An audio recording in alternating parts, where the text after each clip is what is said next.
Welcome to our channel. Today we how to enable Docker Engine on Ubuntu VPS step by step clearly. Open your terminal on your Ubuntu VPS. First, ensure that your package list is up to date. Run the command sudo apt update.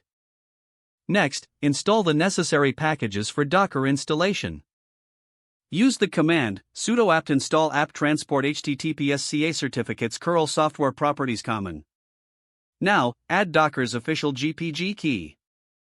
Execute the command curl fssl https://download.docker.com/linux/ubuntu/gpg sudo apt key add dash. Next, add the Docker apt repository to your system.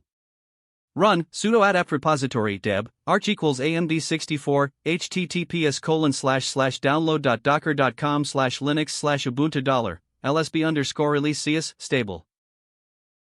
After adding the repository, update your package list again.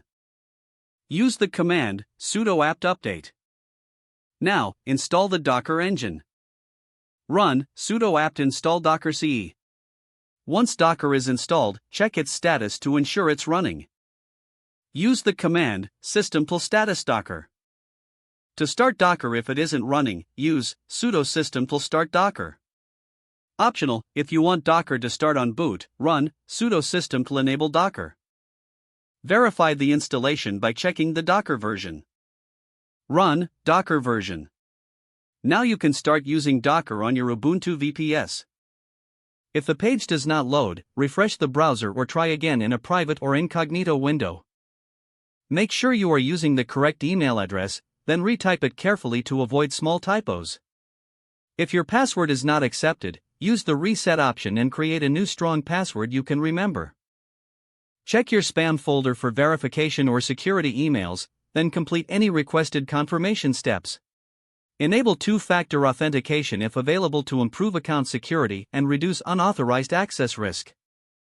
After signing in, review your profile details so your contact information and settings are accurate and current. If you see an error message, note it down and try again after restarting your device and internet connection. Log out when you finish, especially on shared devices, to keep your account and payment information secure. Don't forget to like this video and subscribe to our channel for more step-by-step tech guides.